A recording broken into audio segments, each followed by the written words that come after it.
Buenos Aires. Realizó un posgrado de Gestión y Política en Cultura y Comunicación en Flaxo. Desde 2005 integra el estudio Duplex junto a Carlos Araujo, especializado en diseño editorial y branding cultural, y estuvieron a cargo de la identidad gráfica del Centro Cultural Moca, Fundación Proa, Dava Torrejón, Itaú Cultural y Malva, entre otros. Por otro lado, Fabián Eri. Fabián también estudió diseño gráfico en la Universidad de Buenos Aires. Del 2004 al 2012 dirigió el área de diseño gráfico del Museo Malva. Asimismo, realizó trabajos de diseño cultural para la Fundación Telefónica y distintos artistas visuales de la Argentina. Bueno, esperamos un ratito a que vean el cambio de máquina y ahora nos van a contar de qué trata este proyecto Folios.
Mientras se enchufa el audio, nos vamos presentando. Bueno, Camila ya nos presentó. Somos Laura y Fabián. Tenemos desde 2010 un proyecto de investigación de un poco del trabajo del diseñador gráfico en los libros en la confección de los libros de arte, ¿no? Nosotros trabajamos hace más de 10 años en gráfica cultural y motivados desde nuestra propia curiosidad de cómo era el trabajo de otros diseñadores colegas que trabajan en el mismo ámbito, empezamos a armar estas entrevistas en video queriendo conformar un archivo de distintas voces de diseñadores que cuentan un poco el rol que hay en la hechura de estas publicaciones.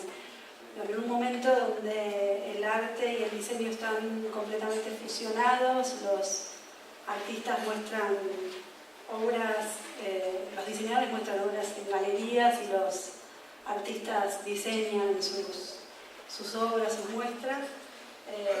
Una participación dentro del libro que todavía no estaba clasificada cuál iba a ser. Un segundo, perdón, todo muy rápido. Ahora de nuevo. Pero funciona esa que bueno, nos pareció súper interesante indagar en este cruce entre diseño y arte y a raíz de eso salieron un montón de otras cualidades, un montón de otras preguntas y respuestas de la misma profesión. Para las entrevistas que hacemos elegimos el formato del video. Vamos ahora a mostrarles 4 de estas entrevistas. Nos cerramos a un solo libro y a 4 mismas preguntas en todos los casos y tratamos de quedarnos en el ámbito de Latinoamérica buscando un poco las similitudes y las diferencias que hay entre los países del Cono Sur.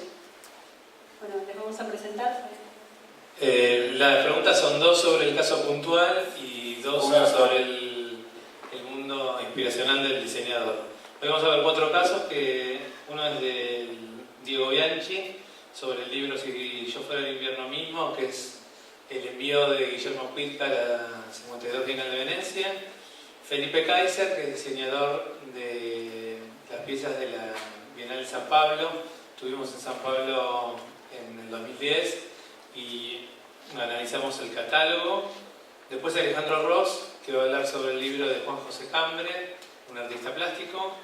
Y cerramos con Juan Carlos Di Stefano, que nos va a hablar de su experiencia en el Instituto de Itela. Así que espero que les guste y empezamos con Diego Bianchi.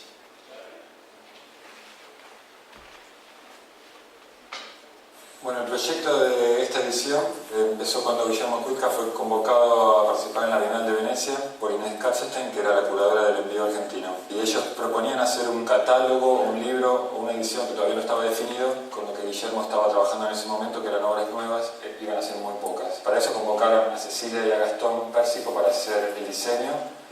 Y a mí, Guillermo me invitaba a hacer una participación dentro del libro que todavía no estaba especificada cuál iba a ser. Uno de los problemas que aparecían principalmente era que el envío iba a constar de 4 pinturas muy grandes que eran muy distintas en el transcurso del trabajo de Guillermo Cuitca, era como un quiebre. Y entonces el libro tenía como un montón de páginas, porque ya estaba pautado que así fuera, y entonces eran solamente esas 4 pinturas. ¿Qué más iba a poder aparecer en el libro? Entonces, bueno, después de varias discusiones, algunas de las cosas que surgieron fue agregar fotos, llamamos un banco conjunto de imágenes de ese lugar que después íbamos a utilizar en el libro, mezclándolas con el resto de sus pinturas. Mi rol dentro del libro era hacer esa intervención gráfica. Yo lo que propuse, entre otras cosas, fue hacer un mini librito adentro del libro principal. De todo el material que estaba dando vuelta, propuse utilizar una charla que tenía Inés Katzenstein con Guillermo, que había quedado fuera del material del libro. Y las imágenes que iban a acompañar esa charla eran imágenes de un paseo. Trataba de crear el contexto en el que esa charla se había desarrollado. Pero después, como sacamos todas esas imágenes, nos resultó interesante que también surgieran desde el mini librito que estaba adentro y contagiaran el resto del libro. Así que un poco esas imágenes de los paisajes salieron del librito y se metieron en la edición del libro. Ellos propusieron hacer este acercamiento, que es una especie de cross de los cuadros, que es una forma en que el cuadro no se ve porque son muy grandes y es como muy difícil de abarcarlos, entonces son mini encuadres que están enganchados unos tras otros y ocupan como casi la mitad del libro. Y toda esta parte del libro, que es como un tercio casi, hace como contraposición después con las fotos de los paisajes que están hacia el final, que ocupan casi la misma proporción. Otra particularidad que había también es que había que mostrar el espacio en el que iba a ser la muestra, que es un lugar muy clásico y todavía no estaban montadas las obras obviamente ahí, entonces siguieron un poco en el diseño, los recortes un poco del estilo de los cuadros que Guillermo estaba haciendo. Están todas en ese espacio en el que Guillermo iba a mostrar los cuadros, está cubierto totalmente de pinturas hasta el techo. Es un palacio neoclásico. La elección de la tipografía tenía que ver formalmente con los cuadros que Guillermo estaba trabajando. Los chicos tenían contacto con el grupo Beer 5 y les gustaban las tipografías para este trabajo y los consultaban a ver si las podían utilizar y ellos estuvieron de acuerdo. El libro tenía esos 4 cuadros y develar ya un cuadro en la tapa era como demasiado, entonces para mostrarlos realmente es como que atravesar mucha parte del libro y los cuadros están recién en el medio o más de la mitad del libro. Entonces, como es un poco conservar ese secreto hasta ese momento, no se podía mostrar en la tapa del libro. Como que hubo bastantes debates y Guillermo estaba de acuerdo en que fuera una tapa seca y que no revelara demasiadas cosas. Solamente el logo de la Bienal fue un poco problemático porque era muy grande, tenía un tamaño específico que no podía reducirse y entonces condicionó un poco los movimientos de la tapa. Mi intervención en este libro fue entonces armar un mini librito que iba a estar inserto en el medio del libro general. Y como el tono del libro venía como un poco frío, lo que yo propuse armar un mini librito con la charla que Inés Katzenstein y Guillermo habían tenido, y que era un poco más íntima y un poco más como del personaje más cercano. Y para eso utilicé un poco algunas tipografías más bastardas y un lenguaje un poco bien gráfico, bastante distinto de lo que tenía el libro. Como no quería que el libro estuviera integrado en el diseño con el resto, sino que al revés fuera como un recorte un poco marciano dentro del contexto del libro. Había varias ideas dando vuelta y él decidió que el librito le parecía bien y el contenido de la charla le parecía bien para ese lugar. Y también era como un material que él le daba cosas que quedara afuera porque me parecía interesante. Entonces, sí, una de las opciones fue que el libro estuviera impreso separado dentro, pero después decimos, no me acuerdo bien por qué, que fuera impreso directamente sobre el resto del material, pisándolo. Y está numerado y tiene un foliado distinto al resto del libro. Y un poco el librito también se empieza a expandir y salirse de su formato. Hay como una trampa dentro del mismo librito y va contagiando el resto, y es lo que contaba antes, que las imágenes del paseo después pasan al libro grande y el librito entonces ya se termina en ese momento. Los catálogos que me interesan particularmente son porque me interesa la obra del artista, pero también porque el catálogo tiene mucho que ver con el trabajo que esa persona está haciendo o hizo. Como este de Paul McCarthy, que es un libro muy grande, tiene muchísimas páginas y es una catarata de imágenes de todas sus performances, obras, esculturas. Tiene textos al principio un poco y después al final referencias de las obras. Y tiene las imágenes, tipología de imágenes de dibujo, de fotos en blanco y negro, videos. Otros libros que me gustan también, este de Volker de Jong, que es un escultor holandés contemporáneo y trabaja con esa paleta de colores que es cian y magenta o rosa, y después las páginas del libro también están en esos colores. Y no tiene lomo el libro y no tiene tapa casi, que es el mismo papel de la tapa que en el interior.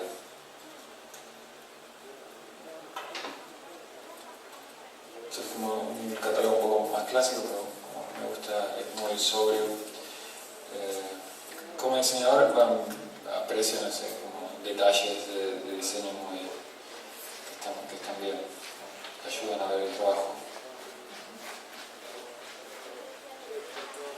En este caso, este es un libro de un curador, son entrevistas que él hizo, se llama Hans Ulrich Obrist, y el libro se llama Don't Stop, Don't Stop, Don't Stop, y son un montón de entrevistas que hizo a distintos artistas y están un poco superpuestas en el libro, mezcladas unas con otras, como que una entrevista ocupa este espacio y otra este espacio, y así en el libro no hay una caja de texto unificada, sino que cada entrevista tiene su particularidad.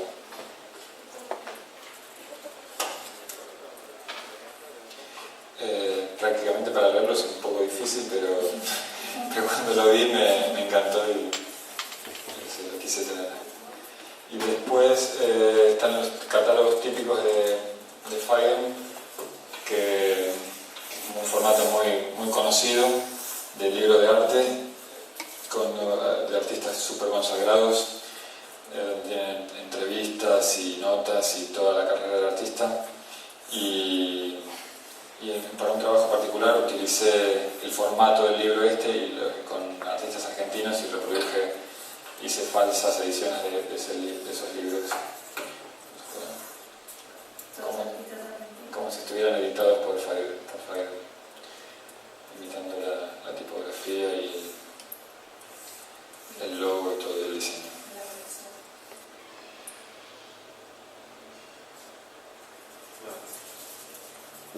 Bueno, mi trabajo en este momento mezclado, estoy trabajando en gran parte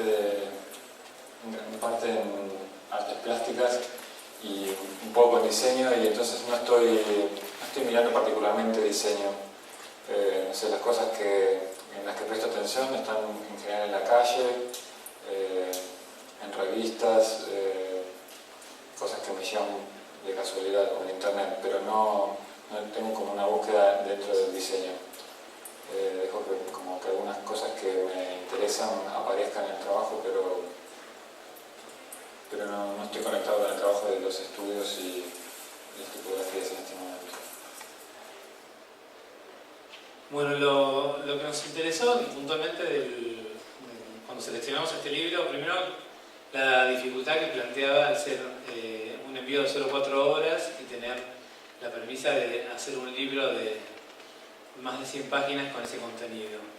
Y después la figura de Diego, que él, si bien es invitado como artista, según sus palabras, como para citar el libro con una intervención, él, que inicialmente es diseñador gráfico, utiliza todas las herramientas que tenemos los diseñadores para hacer esa intervención, desde la elección de tipografías, el foliado y todas las pautas que él fue recordando, y que me parece que le dio al libro un cierre y una lectura mucho más potente, con un segundo nivel de lectura más allá del envío de las obras de Whitcomb.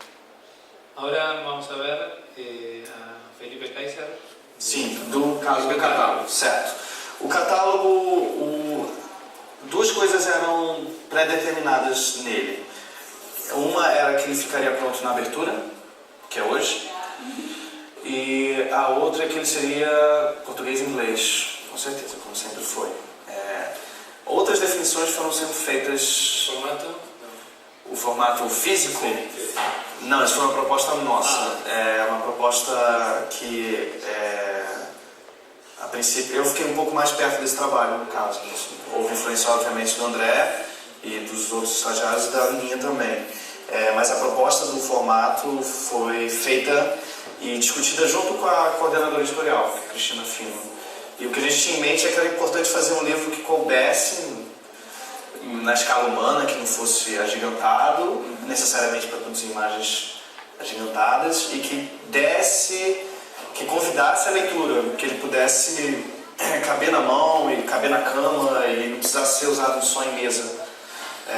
Então, por isso esse formato 18x24, um formato pequeno, mas que, à medida que a gente foi estudando, viu que dava para manter um tamanho de reprodução suficiente.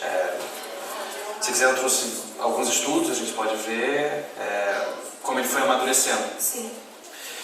Inclusive, eu queria mostrar uma outra coisa. Vocês se importam de eu levantar? Vocês estão filmando o próprio catálogo, né? Deixa eu ver. Isso aqui é só uma pilha de alguns estudos tipográficos de formato. Muitos já foram jogados fora, mas talvez eu ache alguma coisa, um primeiro rascunho que tenha determinada estrutura. São estudos tipográficos. Sim, isso aqui talvez funcione. Quando ele foi estruturado para ser desse tamanho e que a gente já sabia que estaria pronto na abertura e seria lindo, o que a gente tinha tido até então eram poucas reuniões que decidiam basicamente se as duas línguas iam estar numa edição só ou não, coisas muito gerais. E eu comecei a trabalhar por fora, tentando pensar só tipografia na página e imagem na página. Aqui eu tenho um exemplo de tipografia, mas eu tenho outros exemplos com imagem também. E o que aconteceu? Eu não tinha a menor ideia do conteúdo. Não existia conteúdo, não existia nada. O que a gente sabia é que ia ter por volta de 140 artistas na época. E uma coisa que a gente tinha conversado era que seria interessante desenhar a ordem desses artistas no catálogo, que não precisasse ser alfabética. E uma outra questão é que é importante que ele não fosse simplesmente um guia inchado, um guia grande. Ou seja, alguém que só diz quais são os artistas que estão lá, dá uma imagem para o artista, bota um texto pequeno e acabou. Então, ao mesmo tempo em que estava se amadurecendo essas questões, eu já estava fazendo estudos tipográficos e, por exemplo, isso podia estar preso na minha cortiça, e estava de fato. E o Paulo, assistente da curadoria, achou muito interessante isso, 2 textos acontecendo de tamanhos diferentes, de onde vem isso? Não sei, e aí, sabendo que a curadoria tinha interesse em manter, naquela época, textos literários no espaço, de repente isso apareceu como uma possibilidade no catálogo. Então vamos pensar no catálogo que você fala dos artistas, traz as obras, mas insere dado novo, de algum texto novo que a princípio não estaria lá e que pode ser interessante para criar uma continuidade dos artistas ou criar um discurso novo em relação às obras. Então, o que surge como simples estudo de página e forma, de repente vira uma proposta editorial. Sim. E isso vai caminhando junto, nunca uma coisa determina a outra completamente. Então, no catálogo que de fato acontece é que você tem uma área por artista e você tem uma área reservada no rodapé para textos de natureza completamente diferente. Tem trechos de filme, você tem literatura, você tem poema, você tem coisas que criam uma relação que está sendo mostrada em cima. Muitos níveis de informação. Sim, pelo menos 2, né? Você pode pelo menos, se você quiser, você pode ignorar isso e ver o seu catálogo com obras e artistas secamente nessa área, ou se você quiser, você pode ir criando essa relação e ver o que acontece. E essa relação, como você pode perceber, passa de um artista para o outro. Deixa eu pegar um caso mais explícito. Por exemplo, aqui, você tem um texto que passa. Sim. Então, esse foi um dos motivos por que ele foi chamado de rio literário. Porque ele corre ao longo do catálogo inteiro e ele tem um fluxo. Ele tem tempos, tem um ritmo, é quase como se fosse uma notinha que vai crescendo junto. E aí, durante muito tempo, ou não, a questão era como fazer com que isso não virasse uma ilustração, isso não virasse uma ilustração disso e isso não virasse uma explicação esdrúxula disso. Isso foi muito difícil e eu não sei se a gente resolveu ainda. Eu tenho muitas dúvidas, porque a nossa opção foi fazer uma área de verniz. Sim.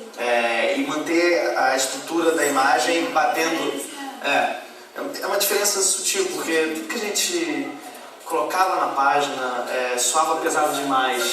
Você bota uma área de cor, você começa a falar muito sobre a cor da imagem. Se você bota um fio, você começa a blocar a imagem. Se você inverte e coloca esse texto em cima, piora a situação. Isso aqui é basicamente a tentativa de tornar isso possível. E eu acho curioso, eu não sei se funciona porque eu estou pegando um catálogo agora, mas eu imagino que no fluxo de leitura isso seja uma diferença sutil o suficiente. Pero se ve bien diferenciado una parte de outra. Sim, no arquivo eu trabalhava tinha uma grade estruturada desse jeito. E a questão da grade nesse catálogo foi fundamental, porque a gente sabia que ia ter uma quantidade muito variada de imagens, a gente ia ter pouco espaço. Então, uma coisa que eu percebi logo de cara é que se eu começasse a dividir a largura da página com texto e imagem, fazer os dois dançarem, eu ia fazer com que os dois perdessem. Eu ia ficar constrangido no texto e a imagem ia perder muito do espaço de produção. Então, o que a gente fez foi cortar. Tem uma linha muito clara, pelo menos 2 linhas muito claras, onde as imagens acontecem. E acabou. Não tem muita conversa. E era importante, sabendo como ia ser o processo, que não houvesse muita dificuldade de fazer o conteúdo entrar na última hora aqui dentro. Porque, novamente, as condições eram: o conteúdo ia chegar todo em cima da hora e ele precisava ser diagramado muito rápido. Já sabendo disso, meses antes eu estudei uma maneira de fazer isso tudo entrar aqui em 2 línguas, nos estilos, sem precisar fazer quase nada. Então o arquivo foi todo estruturado para que eu tivesse as 2 línguas num arquivo só. Então, aqui a gente está vendo uma edição em português, mas a edição em inglês é exatamente igual, só que com texto em inglês. Obviamente, isso é um Pantone que exigiu só uma troca de chapa de uma língua para outra, isso fez ganhar tempo, também foi uma definição no começo.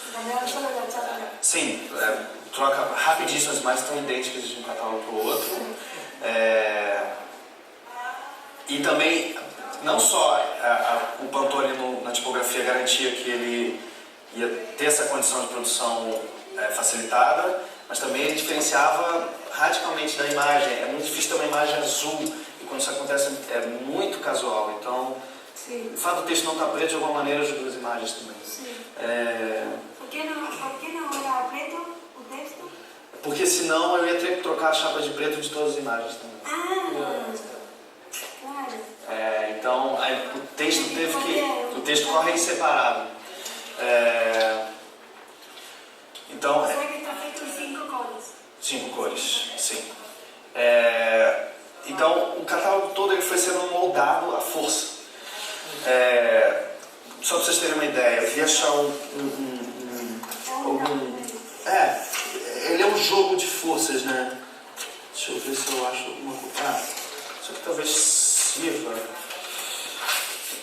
Antes, o que acontecia? Eu trabalhava desse jeito, não tinha nada para simular. Então, o que eu fui imaginando é que, mesmo tamanho, mesmo formato, eu ia conseguir levar as imagens até embaixo.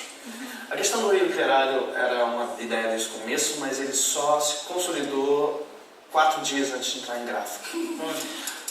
De fato. Então, até 4 dias antes, eu tinha uma grade que eu podia simplesmente baixar as imagens e dar saída. Entende? Estava tudo estruturado, eu sabia que estavam funcionando, as imagens estavam de tamanho bom, então era assim, não vai dar tempo. Era só uma questão de, em 2 horas, baixar todas as imagens e mandar para a gráfica. Então, o catálogo foi estruturado para conseguir fazer esses movimentos muito rápidos. Então, ele está todo estruturado em grade para que eu não pense muito na hora de pôr diagrama numa imagem, senão não dá conta. Ter todo preparado de antes? Sim, não, ele foi todo estruturado antes. Todo estruturado antes. A diagramação foi extremamente rápida e fácil, porque... Ahora que estaba diciendo las tipografías, colores... Sim, as cajas de texto. Sim, para vocês terem uma ideia, todos os textos estavam tabelados. Então, o que eu fazia era pedir para o designer ler uma tabela e gerar um arquivo com uns 160 artistas prontos nas 2 línguas. Não tem seleção, não tem aplicação de estilo. ¿Cuántas instancias de corrección después? Sim, muitas. Evidente. Isso aqui, né, acaba gastando muito tempo. Mas, se você parar para pensar bem, o tempo que foi... Acho que foram mais ou menos... Então, influências do catálogo, influências formais do catálogo, né? Um livro e um catálogo, de certa maneira, eu consigo saber que influenciaram. Primeiro, esse livro de editado pelo Lindbergh, que não por acaso tem uma estrutura muito parecida. Vocês podem ver que os textos, tem textos que correm em paralelo. Com certeza eu estava vendo isso na primeira proposta de 2 textos acontecerem na mesma página e de ter um fluxo que corre por páginas e imagens que acontecem em áreas definidas. Isso com certeza foi uma influência direta. Eu tive dúvida se manteria uma cor para cá e uma cor para cá, e como se tratava no caso de um livro que tinha muitas obras de arte, botar 2 cores na tipografia ficou demais, não dava para sustentar. Então a gente optou por tentar reforçar essa linha com algum outro recurso. A gente usou o verniz, de máquina, porque era o verniz que dava para ser feito no tempo. Se eu pudesse escolher, eu faria um verniz fosco, mas seria impossível, não ficaria pronto. E uma coisa curiosa sobre o verniz, que mostra, é um caso exemplar de como as influências vão acontecendo. Em algum momento, quando eu estava em dúvida ainda sobre como estruturar essas 2 áreas, eu simplesmente abri o arquivo e pedi pro Fernando, o estagiário, sentar e fazer o que ele quisesse. Se ele quisesse mexer na estrutura, e ele ficou experimentando várias coisas, virando a tipografia, tentando ver, e aí em algum momento ele pegou a área quadrada que eu tinha separado para as imagens e botou um verniz na área quadrada. Aí eu falei, Fernando, isso não vai funcionar, você vai acabar desenhando demais com as bordas, e aí você vai criar 3 camadas, vai ter a imagem, o verniz e a borda. Não dá certo isso. Mas isso fica na cabeça. Então, lá na frente, quando já não tinha funcionado mexer no tamanho da tipografia, e o André para mim, você precisa usar cor, você vai ter que usar o nariz de cor. Aí eu falei, não, vamos usar o verniz. Mas explode. Então, nenhum dos 3 é autor da ideia, entendeu? Cada um fez um pouquinho, e aí acaba chegando a uma solução. Nunca é um processo... Nunca é um autor definindo isso, tem muita gente envolvida nisso. Quanto mais gente tiver, melhor. Esse com certeza foi uma influência, e esse é um catálogo do design do Dieter Ramos e do design da Braun, que eu vi na livraria e fiquei namorando ele. Fiquei voltando na livraria, não comprava, aí lembrava, aí não comprava. E eu só acabei comprando ele depois que o catálogo já estava quase feito, mas é um livro que tem uma sutileza e uma delicadeza no papel dos textos, né? E é um livro que consegue com imagem dizer a que veio, né? Só isso já disse tudo, né? Já deu toda a ideia de precisão, né? E é incrível, muito simples, e é muito bem ritmado. E ele foi uma influência certamente nessa coisa de explodir as imagens em algum momento e fazer um ritmo. Eu acabei usando esse tipo de recurso só nos terreiros, mas estrutura bem. Ele tentou usar um recurso parecido, né? De manter as bordas iguais. E é curioso, porque isso aqui, novamente, não foi uma coisa que eu olhei e falei, interessante, vou usar. Isso ficou na minha cabeça. E, na verdade, quem propôs de explodir certas imagens do terreiro foi a Ana Maria, que era assistente de curadoria. Na hora que ela falou, eu falei, vai funcionar, porque a gente ritma, traz cor, quebra a ideia de projeto, e isso foi um livro que eu estava com ele na cabeça, com certeza. E ele é, na verdade, até mais solto, né, do que o catálogo.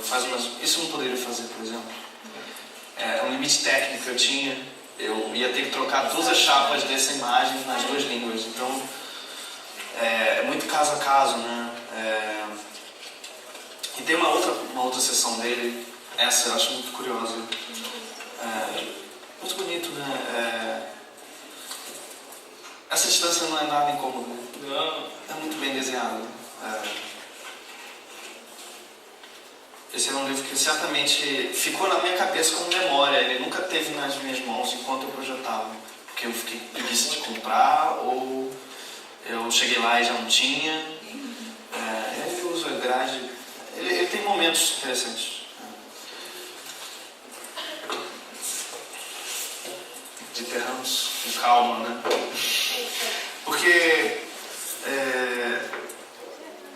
eu gastei muito tempo pensando em processo, mas também pensando como garantir que a identidade permanecesse o mais crua possível, sabe? Tem uma maneira de você lidar com as coisas, às vezes, que é tentar se ater a realmente o que você quer dizer. Não sei explicar isso direito. Parece que ele faz isso, né? O tempo todo, né? Ele tenta não falar mais do que o necessário. E é um simples com uma complexidade, um simples muito atento, um simples... Uma complexidade necessária. Exatamente, e que é o resultado de muito trabalho, né? Então, esse cartaz, por mais simples que ele seja, e por mais caótico que tenha sido o processo, porque você trabalha de 5 em 5 minutos no arquivo e alguém vem falar alguma coisa, você tem que sair para algum lugar, você tem que fazer outra coisa. Você não... Então, é só... Realmente, o Calma é um exemplo de como a gente acha... Tudo que a gente precisa nisso é algo muito simples, muito direto, mas ao mesmo tempo com uma potência absurda de mover as pessoas. Então, o que a gente fez na fachada foi basicamente o que ele já fez. E nada disso veio como uma influência chupada. A gente, na verdade, estava com ele na cabeça o tempo todo. Era isso. Lo que Felipe fue muy gracioso de la entrevista porque fuimos el mismo día que inauguraba la Bienal de San Pablo. Él interrumpió sus tareas, cosa que en ningún otro lugar que no sea Brasil hubiese sucedido, y nos dio la entrevista que fue súper larga, y además era la primera vez que él veía el libro. Y lo interesante era cómo tenía que tener el todo completamente maquetado de antemano para que cuando le llegaran los materiales, las obras definidas para imprimir, para el catálogo de la Bienal, salieran 2 horas de producción. Vamos a pasar a la siguiente entrevista.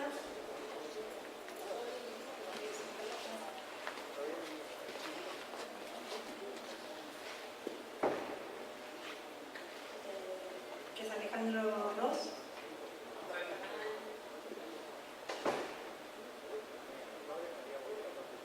Con un libro de Juan José Ramírez. Y bueno, como hay un montón de entrevistas se empiezan a ver los puntos de similitud y de diferencia entre las maneras de trabajar.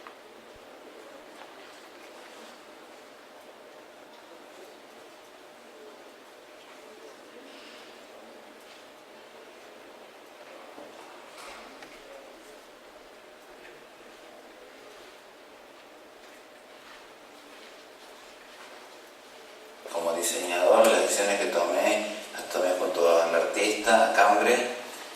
Yo quería que la tapa del libro se parezca a una obra de él de la última época. Hicimos una serigrafía de una de las texturas que él usa en sus cuadros, en rojo sobre el estelado de la tapa del libro, logrando así una textura parecida a la de los cuadros. Después adentro lo que pasó es que él me dejó muchas veces, como en este caso, reencuadrar las obras, porque no me acuerdo, pero creo que esta obra era un poco más grande, pero nos gustaba el efecto que causaba la textura de la misma en la doble página. Entonces, muchas de las obras fueron reencuadradas. Acá no, por ejemplo, aquí está el blanco. Pero él me dejó trabajar con mucha libertad en cuanto a eso, priorizando lo gráfico del libro, porque esto es un libro, o sea, no son las obras. Entonces él entendió eso y pudimos trabajar muy cómodos y con mucha flexibilidad con respecto a ese tema. Este libro está pensado cronológicamente. Al principio están las primeras obras. Eso nos permitió hacer como un hilo conductor del libro. Ahora